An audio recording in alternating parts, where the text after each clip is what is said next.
Hi everyone, happy Thursday evening. My name is Krista Kathleen. I am a life and business coach and now sex coach and trainer for Inner Glow Circle Coach Training Company. And tonight is our third episode of Beyond the White Picket Fence Show. And I'm really excited for this episode because I'm actually going to be interviewing one of the coaches that is a coach in training right now through Inner Glow Circle. And they are going to share their story of being non-binary and transgender. And there is my assistant, Mary. Hello, thank you for being here today.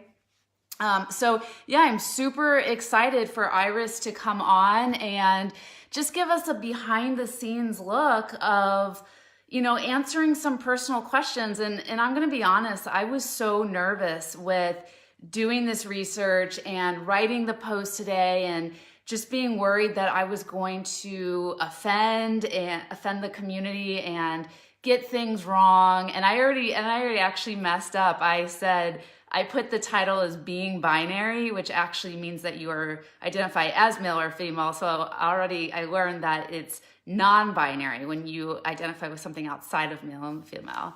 And there is Iris. Hello. So they are going to come on here shortly and I'm going to ask all kinds of amazing questions. And I'm just so excited for you all to meet Iris and have this just really authentic and real conversation where I want you all to be able to jump in and add as well in the comments section too, okay? So feel free to ask questions or share comments. Just remember to stay respectful and show so much love here today for our guest. And let's bring Iris on, okay? Yay! So let's see if it's gonna work. Sometimes it takes a moment. So I see, Iris, that you're on. It's just not letting me add you for a second. Oh, Deanna, you're on. Hello.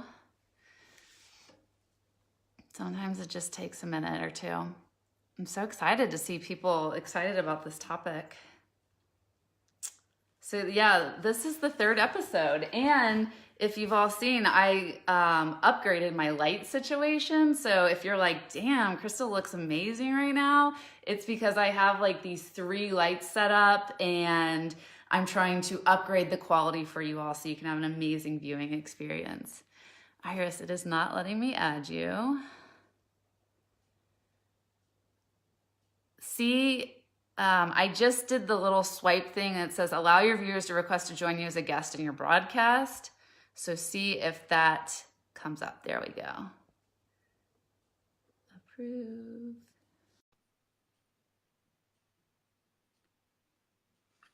Iris is coming. Oh, hello, Deanna. Welcome from CT. Is that Connecticut? Hey, Lisa. Welcome. Requesting. Yes, I see it's coming. Coming. Kat, hello. Kat's in Inner Glow Circle. I haven't gotten to officially meet Kat yet, but I know that she's an amazing life coach. Oh, thank you, Mary. I am just loving this new lighting. I also got a new microphone for podcasting because this will eventually be a podcast as well. It's in the works. One thing at a time though, right? You can't implement too many new changes right away or else you get a little bit overwhelmed. So I'm just looking at the interview questions that I have for Iris tonight. Hi. It's trying to add you. Oh, connection failed.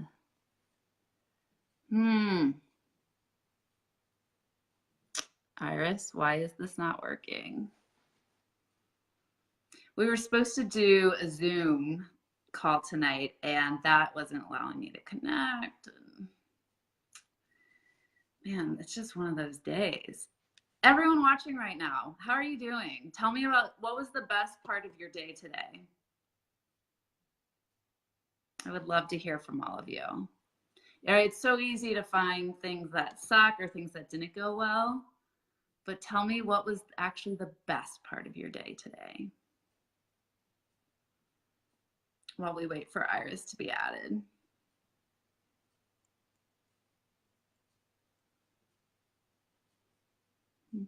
And Iris, your phone is vertical, right? Like up and down.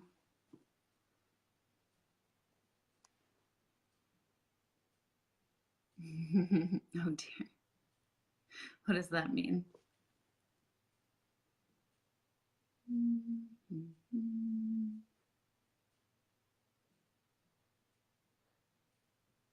Are you getting my comments? Yes, I am getting your comments.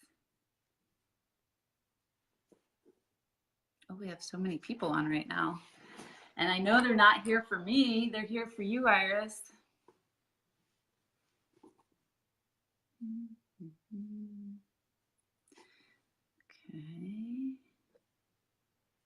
I know. They're already guests in the broadcast. Hey, everyone. Tell me what the best part of your day was today while we're waiting for Iris. It is, yeah, okay. Mary said, I chased the most amazing sunset ever. I just barely missed it, but I could tell that it was epic and amazing. That's awesome. And I know that was your daughter's birthday today. So happy birthday, Vera. This happened to me before doing Facebook Live. Facebook is so unpredictable. I know. And then Kat, we tried to do it through Zoom and then stream it and it wasn't working as well either. Darn it.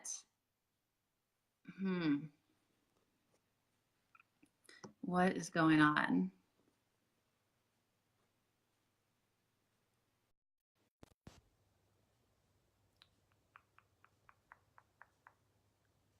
Can you try to request again, Iris? Do you have an iPhone or an Android?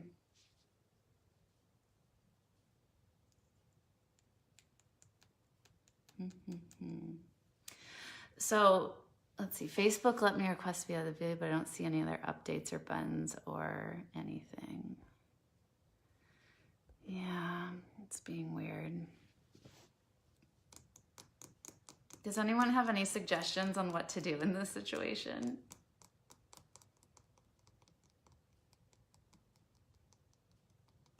Iris, have you ever done a Facebook Live interview before?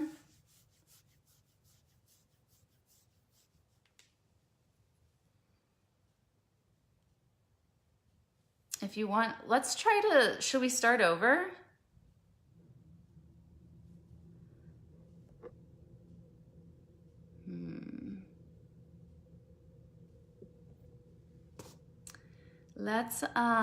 Let me try to restart Android. I wonder if that's it, because I have an iPhone. Yeah, I'm gonna jump off and then jump back on. And let's try that one more time, Iris. And then, I don't know. Oh, okay, here, hold on.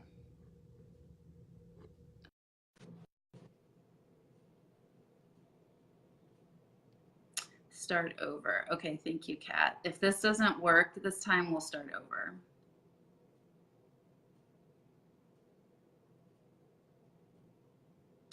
I just want to let you all know, I spent all day doing market research interview calls because I have a new group program starting in January, and it follows the book. It's a Beyond the White Picket Fence group program, which I'm so excited about. And so I'm spending all day interviewing potential ideal clients, and just I found that it's amazing that when you actually talk to people and say, what is it that you need right now? You know, what are you struggling with?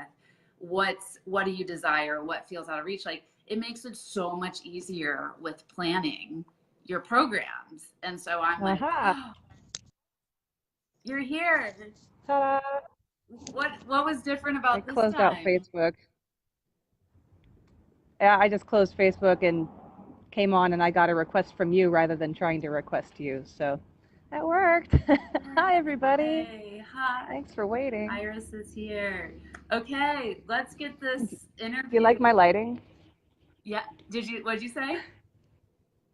Do you like my lighting? I'm in a Joanne Fabrics parking lot. Perfect. Your lighting, I think it's actually better than mine right now. Yay. Okay. So, hi, Robin. We have so many Inner Glow Circle coaches on right now. Thank you all for showing your support for Iris, and this is going to be awesome. So, Iris, I sent you some interview questions earlier. So we can get into that, but I would love for you to start off with sharing a little bit about yourself and your story, and then I'll jump in as needed. Sure. Can you hear me okay? Is this all right? Yep. Sweet. Um, so yeah, I recently came out as non-binary, which is complex and interesting for me.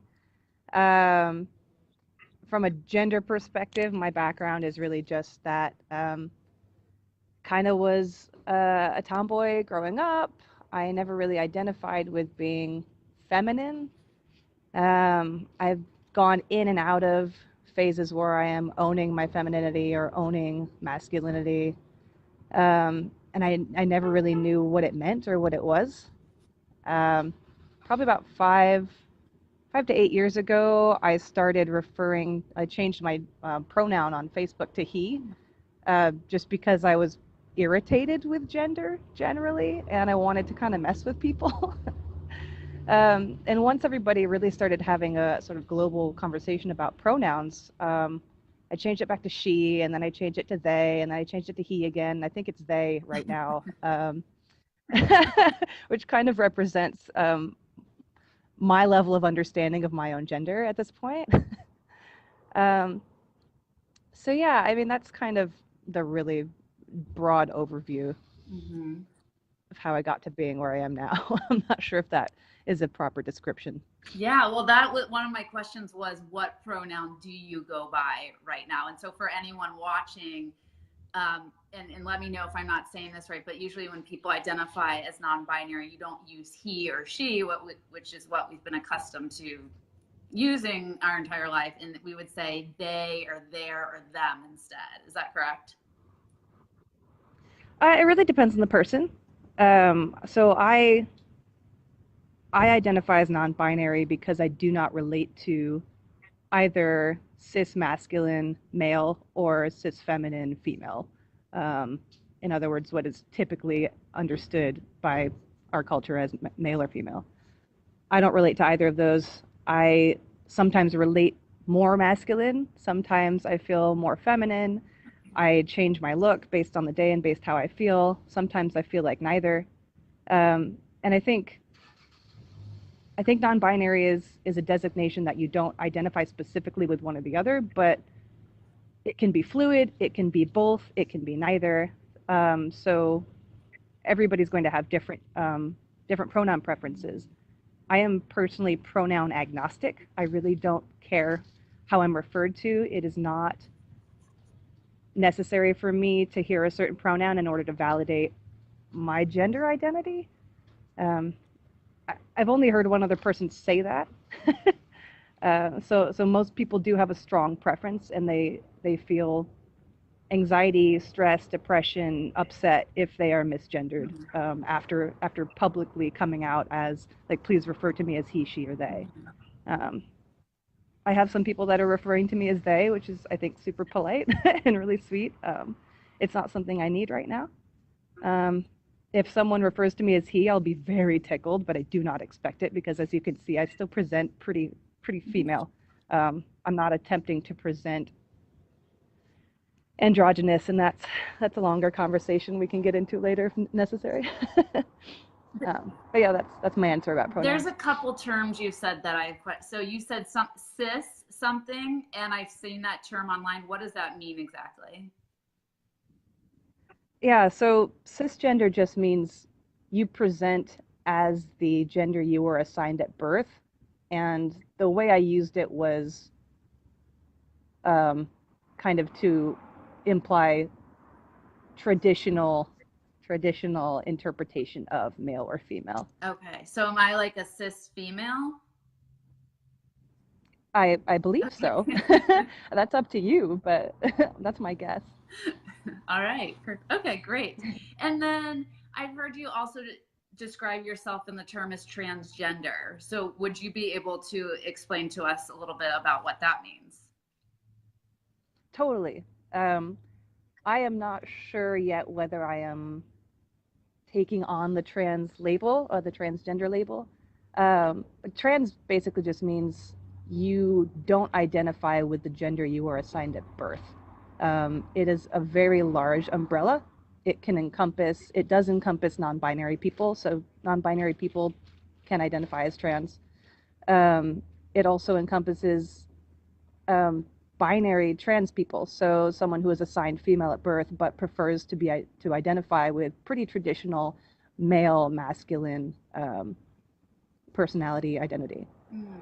Um, yeah, a trans I believe also includes people who are intersex if they don't identify necessarily with uh, how they were designated at birth, and usually intersex people who have some combination of um, either genitalia or hormones or chromosomes from both genders, from both sexes, whatever term we want to use right now. Oh, I forgot where I was going with that. I just explained intersex to you, I think. So Okay. anyway, yeah, sorry, that was a bit rambly. And so I know, and I asked you this question in the interview questions, and you said that sometimes people in the community can get offended by this of what, like, what sexual organs were you born with at birth? Mm-hmm. Yeah, so I was saying to Krista earlier that I am not personally offended by that question. I am happy to talk about it. I find it interesting, and also my story is not terribly exciting. I was born with female bits. I still got them. I'm not on medication. I don't have any plans for surgery, although I've been thinking about it a lot. Um, but yeah, a question that a lot of trans and possibly a lot of non-binary people get is, so what's going on down there? Like, what's in your pants? Which is it's rude. It's not. That can be really uncomfortable, Yeah. and it can put people in different camps. Like, are you pre-op or post-op? Which was a common designation many years ago, but is considered offensive now.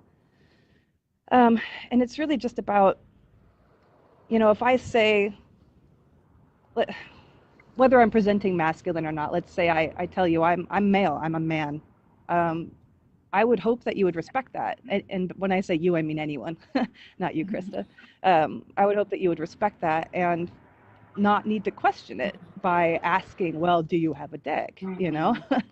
um, so I think asking those kinds of personal questions is both invasive and also seeks to potentially validate or invalidate your own assertion of your gender identity, um, which is, yeah, also unfortunate. So I think that's why a lot of people, I'm not speaking for myself, but I think that's why a lot of people don't really like that. Yeah.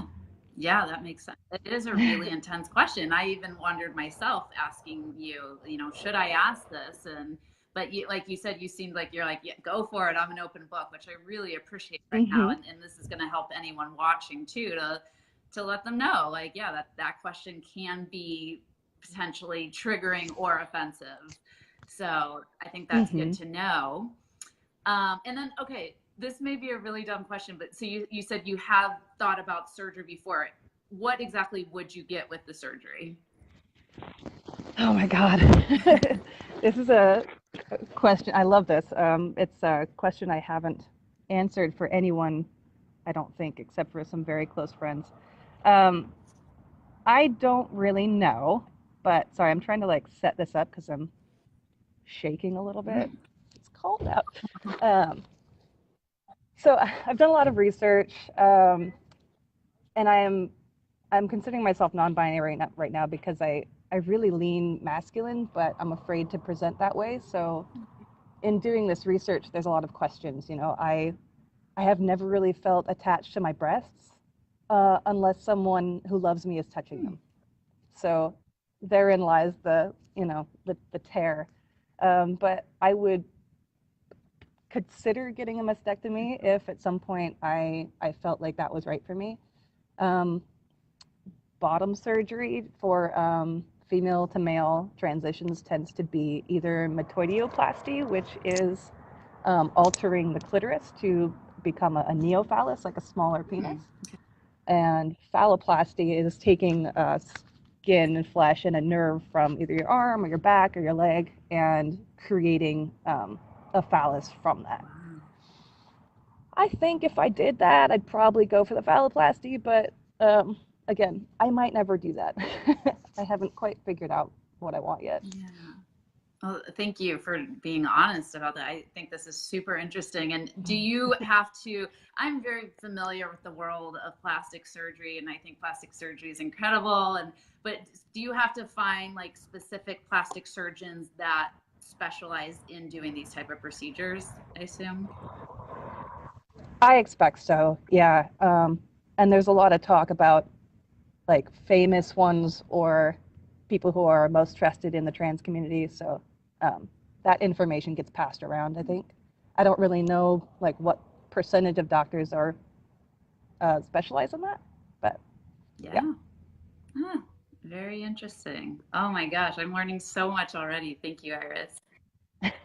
Uh, Sure, this is this fun. is so fun. Okay. Let's see. I'm just looking at my questions. So you answered 4 already, answered 5. So, what has been your biggest struggle so far with essentially being born this way?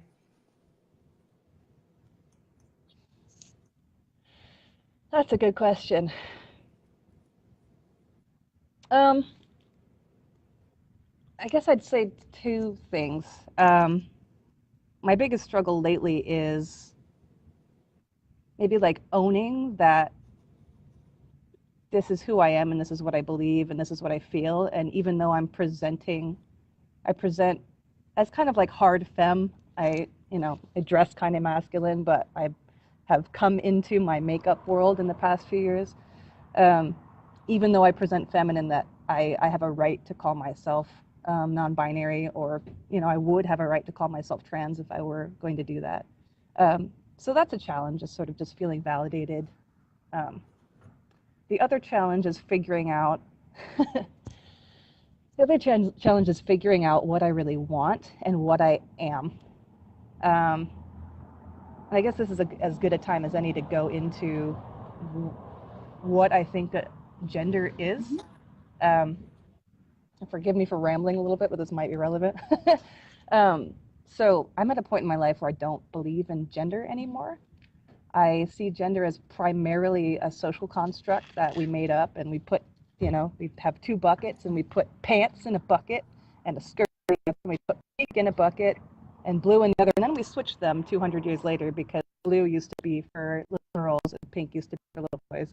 And we put in a bucket, and we put in a bucket, and kindness and softness, and like we know that how you're socialized can like massively impact how you turn out despite your gender, and we know that there are only some predispositions that come with your chromosomes, that come with your genetics, that come with your hormones.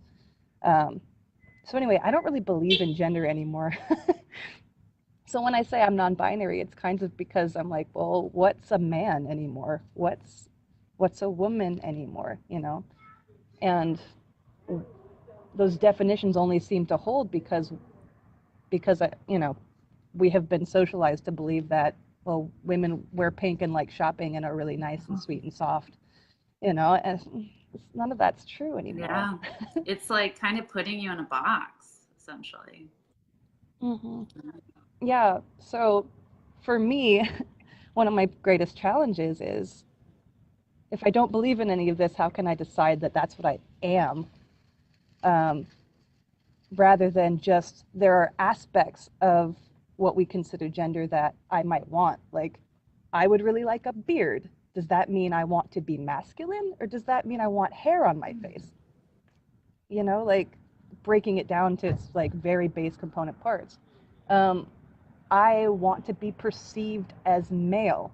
Now, I don't believe in the male gender anymore. So what does that mean? Oh, I want people to see me as strong. I want people to see me as invulnerable. I want to feel invulnerable because I have massive social anxiety, you know? So then I start asking, like, where does this come from? Do I want to be perceived as male because uh, I had a really terrible relationship with my mom and with my female best friend growing up, and I feel kind of traumatized around women? Do I have internalized misogyny? Therefore, I relate more to men. And I feel weird saying this because I don't hear a lot of trans people saying this. I hear them saying, I've always been a man. I've always been a woman. I was born that way. This is just who I am. And I'm like, yeah, but isn't it something else? Because like the pink, like when people say, I grew up, I wanted to play with Barbies and wear dresses, and I'm like, but that's not gender. Like we made that up. Tell me why. So I haven't really figured that out yet, but that is my greatest challenge, is figuring out what I am, because I don't believe in it anymore. Mm. Sorry, I hope that made It sense. does make sense. It's really deep. And I'm gonna be honest, I wish I just had like a joint right now and I could just be like stoned and just like soaking up what you're saying and like because this is such like a deep question of like just it's kind of just like challenging like kind of everything in life, which I think is beautiful. That's what this show is about, is challenging social norms and yeah, why do people get to say this is right or this is the only way to do things? And so I think I love this conversation right now. Awesome. And of course, again, this is just my perspective. And when I say I don't see other people saying this, it doesn't mean they're not thinking it. It also doesn't mean like I'm right. Yeah. So it sounds like it's just more of like a feeling that you're going for, which is kind of what we all should go for. Like when I start every day, I want to feel like a badass. And yeah, I want to feel strong and I want to feel successful. And I don't want to feel like female, but I don't know. I've never like thought of it like that. Like just more of a feeling Mm. than going by like a title or a gender definition, I guess. I don't even know if this all makes sense. It's just what I'm saying. um, Right? Like we're all in this together right now going, we're all what? in this together, exactly. Um, so, okay, do you plan on having children in the future? I do not. Okay. And I don't even know how to speak to that, but feel free to ask me more questions about that if Well, you I would mean like. I'm not interested in children that personally. makes things easy. But I mean, okay, so say if you did want children, like I don't even know if this is an appropriate question to ask, but like how would that work? Or what would be your ideal situation? Mm. That depends on so many factors, I suppose. Just being non-binary with a uterus um, doesn't have any impact on whether or not I can have children, or how I could have children physically. I could adopt in that situation. If I or anyone were to have um, a gender confirmation surgery and my vagina was sewed up, which I think is called a vaginectomy. Anyway, yeah, then obviously I could not have children and I would have to adopt. Mhm. Um, I think it's really that simple. Hmm. And obviously, uh, people who were assigned male at birth and transitioned to female could still not have children Mm, okay. Okay. physically. So if you did want kids, you technically could carry your own child and get pregnant. I could, but I'm like, Okay. no, No, none of that. None of do not do that. that. Okay, Yeah, that's interesting. yeah, I'm too selfish for that. No, it's totally cool. I mean, the group program that I'm starting in January, one of the calls is all about owning your own definition of motherhood, whether that is becoming a mom or not becoming a mom. And I think every single person has the right to decide that. So I so want to support women or just anyone that is like, I just don't feel called to be a biological mother. So I think more of us need to own Hmm. that. Yeah, and I don't actually know any details on how non-binary people are referring to mother and father. Hmm. Um, I've heard new words for king and queen that are a mashup of the two, and I don't remember what they are. But maybe there's also words like that for aunt, uncle, Yeah. um, and mother and father. So that's the only other detail that I have there. Okay. Yeah. Okay. More research to do there. And Tiffany said, such a beautiful mind. I do agree, Tiffany. Iris, you have a beautiful mind. Wow.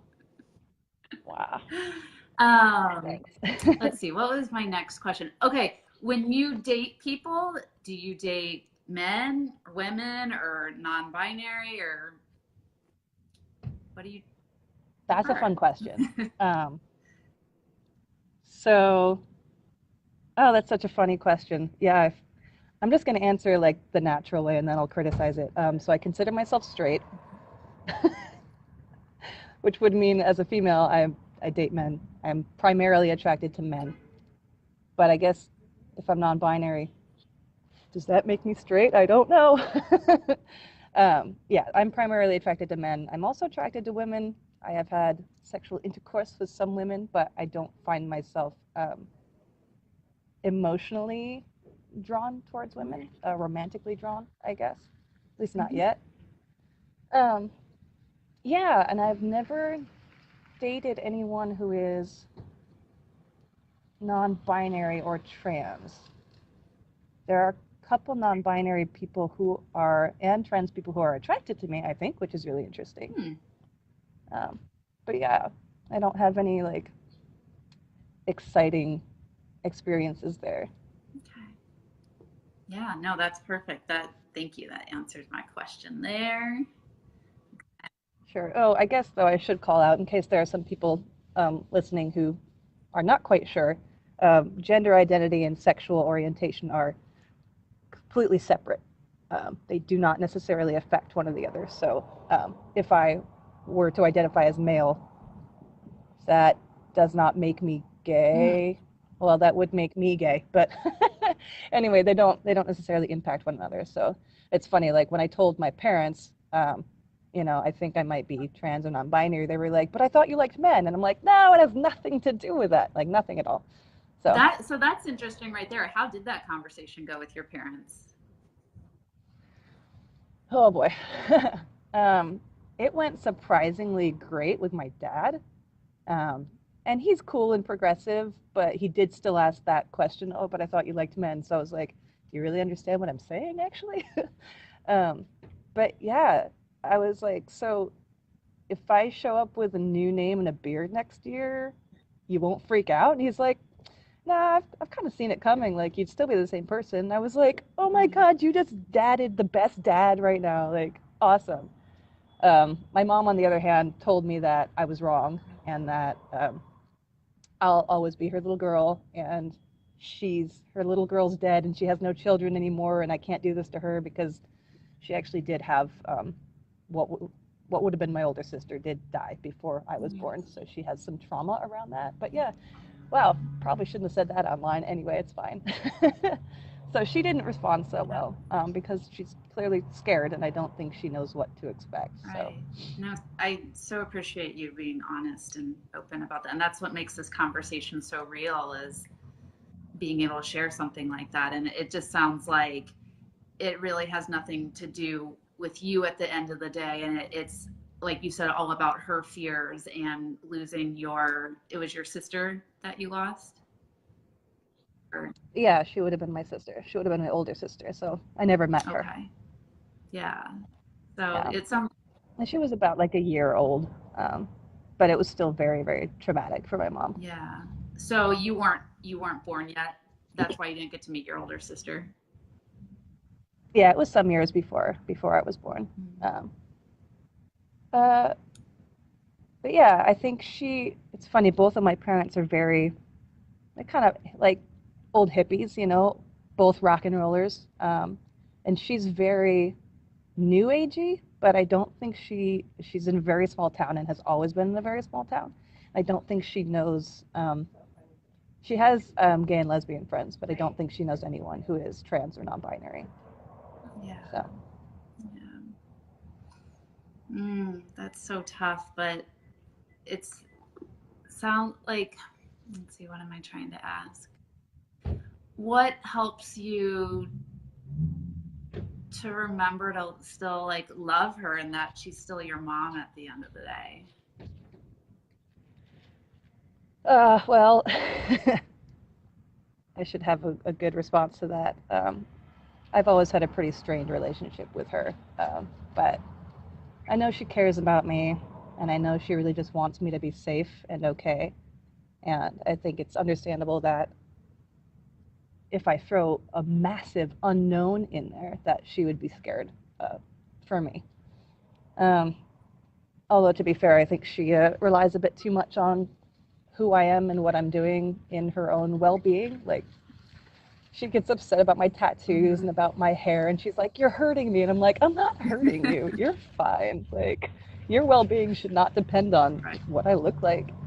So there's some stuff I think she has yet to learn, but we'll see how that goes. And my mom is so against me being in open relationships.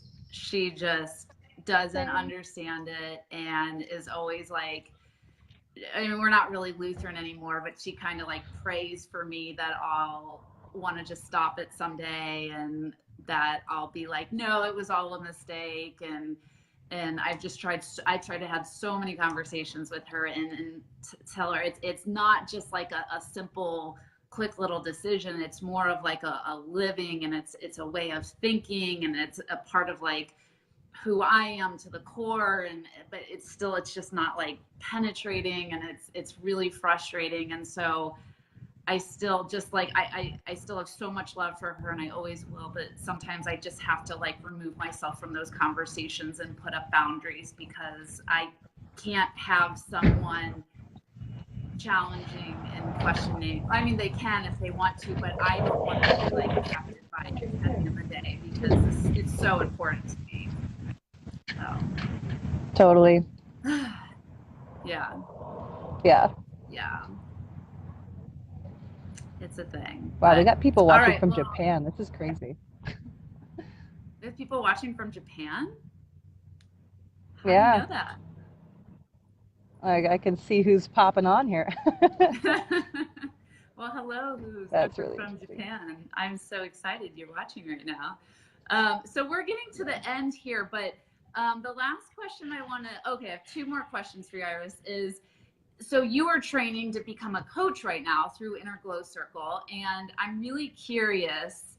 I have this strong hunch that so much of your personal life experience you're going to be able to pull into your coaching and help others. And I'm just curious of like what that looks like right now.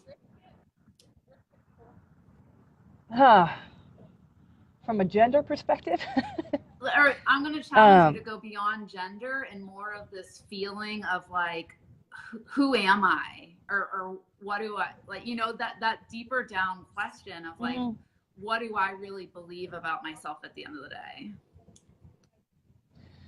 sure, yeah. Um, I mean, primarily the reason I decided to become a coach is because I don't want other people to have to repeat all the crap that I went through to get to where I am now, and that I'm really still honestly going through. Um, uh, I grew up with a fair amount of emotional related childhood trauma. I ended up with incredible social anxiety. I didn't really believe in my own agency and my own ability, my own right to do a lot of things. Sorry about the noise. And so, for example, it took me till I was 30 to start a band. I have always wanted to be a singer my whole life. And I was too afraid. I didn't think I had a right to it. I didn't think I was cool enough. I didn't think I was capable of learning how to do it. It seemed like a boys' club. Um, so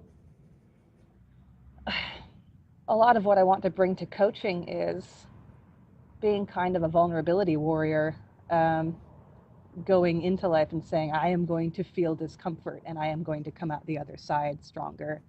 Um, Self love, authenticity, vulnerability, having boundaries, expressing your needs, having like direct communication with people, and fear facing. All of that is so super important to me. So I'd say that's kind of the thing that I'm bringing to coaching that is my story. Yeah. And you are such an amazing person to be able to help people through all those things that you just said. You really, I know you like scrunched your face, but like I see it. I see it in you. Like, yes, I see this fierce, vulnerable warrior that's just ready to like own their power and take on the world and say like, let's help you fucking get through this. Like you are so that Thank person you. for whoever needs that. Thank you. I'm still working on it myself. we all kind of are at the end of the day. Yeah, it's ongoing maintenance. Even last week, I was just like, I don't know what I'm doing anymore. I don't even know how to coach, and I don't know how to run a coaching business. And like, there's some weeks I just feel so rock solid, and other times I'm like, I don't even know what I'm doing anymore, which I know is totally not true, but it feels like it. So we all go through that. But yeah. And then the last question is, for you personally, Iris, what's the most respectful way that people can treat you? Again, from a gender perspective. I mean, me personally, I guess, and really for anybody, all I can ask is, if I do have a request, try to meet it. I'm a lot more flexible and harder. Well, I'm a lot more flexible than I think a lot of people are. If you want to like make me smile really big, and I'm in drag, refer to me as Mickey, refer to me as he, refer to me as the name I ask or I introduce myself as. Like that will really tickle me, and I think that's really respectful. But again, I don't have a pronoun preference, so go for it. Whatever you feel like is fine. I haven't changed my name yet, but I think I will. It'll be cool if people do their best to remember, but if they don't, I'm not going to suffer deeply. On the other hand, the thing that you can do to be most respectful to any trans and non-binary person is to just try to do what they ask. Just believe them. Believe what they say they are, what they say their experience of the world is. That's really it. Yeah, I love that. I'm just taking some notes here. That's really good. Do you have an idea of what you might change your name to? I do. Is it a secret? I'm thinking about Mickey, but I'm not sure. I like Mickey. I really like that, actually. Yeah. Thank you. It reminds me of the 80s. I don't know. For some reason, that just makes me really happy. Hey, Mickey, you're so fun. You're so fun. You blow my mind. Hey, Mickey. Also that, yeah. It reminds me of like tube socks and short shorts. Yeah. Something I was thinking of when I was writing the interview questions today, and I don't even know if this will make sense, but like I really do. I love plastic surgery. I've gotten a few procedures done. I plan on getting a few more done this spring. And one of the things I find so frustrating is when I tell people about it, they'll always say, oh, but you're beautiful. You don't have to do anything. And I feel like they're not listening to, I'm saying that there's something on the outside that doesn't feel right. And I'm looking for a way to be able to align with the way I feel on the inside more with the outside. And I just want people to honor and respect that. And they don't have to want plastic surgery for themselves or agree with it, but I just want them to be able to like see that with me versus challenging me and say, oh, you shouldn't want that. And so I feel in a way, maybe that's how I kind of relate, is that I just want, like you said, is I just want people to respect my decisions and what I decide to do with my body or my looks or whatever I decide to call myself or my business at the end of the day. And so I can just see how when you say, this is my new name or this is my new look or this, like, what I need from, and you'll teach people how to treat you. It's like, this is what I need from you. So I don't know if that relates, but that just came up. Yeah, I think in some ways that's really similar, and I've actually been thinking about that lately. In some ways, it's certainly different. Sure. Gender dysphoria versus body dysmorphia are different issues, but yeah, I totally like just respect people, just support them. Like if they did something they were excited about, be excited for them. Don't criticize them or whatever, like invalidate it. Yeah. But that's a practice all of us have to learn and have to be taught, I think. Exactly. Yeah.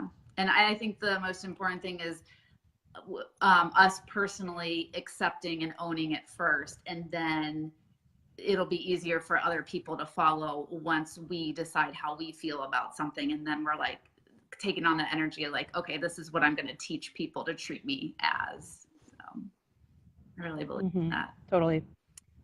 Yeah, but okay, I want to get you out of the cold. So thank you so much for this tonight. This was such a powerful interview, and I appreciate your vulnerability, and you're just willing to share from this place where I don't know if a lot of people would. And so this is just to help to educate us and make the world more connected and more accepting and compassionate of all kinds of different situations. So I feel like Yeah, thank you so much for having me and for everything you do. I think from your position you are capable of having an incredibly radical and widespread impact. So I'm really amazed that you're doing this and really think it's awesome. thank you. I'm trying. I'm trying. All Yeah, right. keep it up. And then for anyone watching, I will put Iris's like website and social media handles so that way you can follow her. I was calling them, but her.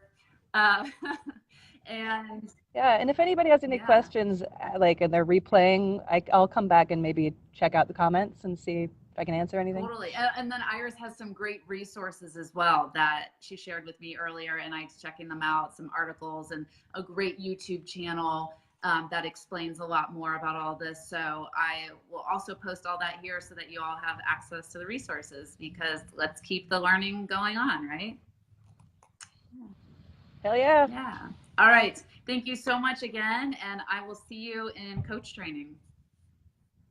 All right. Sounds good. See Bye. ya. Bye, everybody.